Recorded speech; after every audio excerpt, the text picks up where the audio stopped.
Jadi kalau dia kencing, dia kepik, ini batal tak? Batal tak? Batal lah kencing. Faham lagi?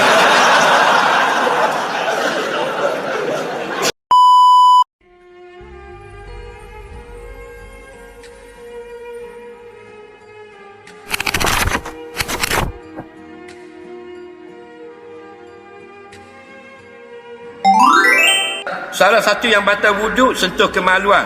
Bagian mana kemaluan yang batal? Wanita bagian mana? Bagus soalan, jangan malu. Innallaha yastahi minal haq. Allah Taala tidak malu kalau menyatakan yang benar. Kita selama ni belajar batal wuduk pegang kemaluan.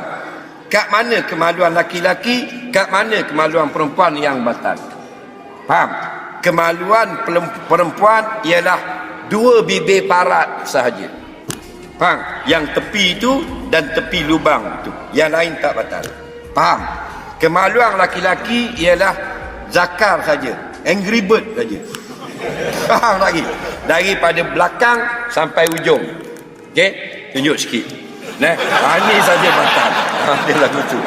Faham? Dah mu tanya, aku jawab, mu gelak pula. Tak, biar faham. Ini sampai sini. Mana pistol saja batal. Pangkal pistol, barrel, muncung, faham tak? Semua batal. Adapun peluru tak batal. Faham? Faham tu? Peluru tak batal. Yang 2 biji tu. Tu tak batal. Yang tu peganglah seminggu lebih pun tak batal. Okey? Nabi kata man massa zakarahu falyatawadda. Mana-mana laki-laki yang memegang zakar, ni zakar, batal. Falyatawadda, batal. Ayyuma imra'atin massat farjaha faltatawadda. Mana-mana perempuan muslimat memegang faraj, maka kena ambil wudu. Okey? Jelas. Kat mana batal? Yang batal pegang dengan tapak tangan sahaja. Lain pada tapak tangan tak batal. Dia garu, dia gatal, dia garu ke belakang.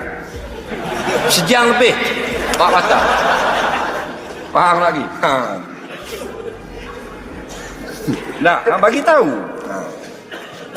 Atau dia garu dengan pelaya. Tak batal. Yang batal tapak tangan. Tepi ni batal tak ustaz? Tepi tak batal. Ujung tak batal. Ni tak batal kot ni. Tepi ni tak batal. Ni bukan tapak tangan. Yang batal dalam. Okey? Sampai sini saja. Mana? Bila kita lap gini, dia terangkat. Ini batal. Yang ni bawah tak batal. Faham? Tepi batal tak? Tidak batal. Faham tak ni? Tepi. Jadi kalau dia kencing, dia kepik, ini batal tak? Batal tak? Batal lah kencing. Faham lagi? Ada pula kencing tak batal lagi. Faham lagi? Kepik memang tak batal. Dah kencing, batal lah. Faham?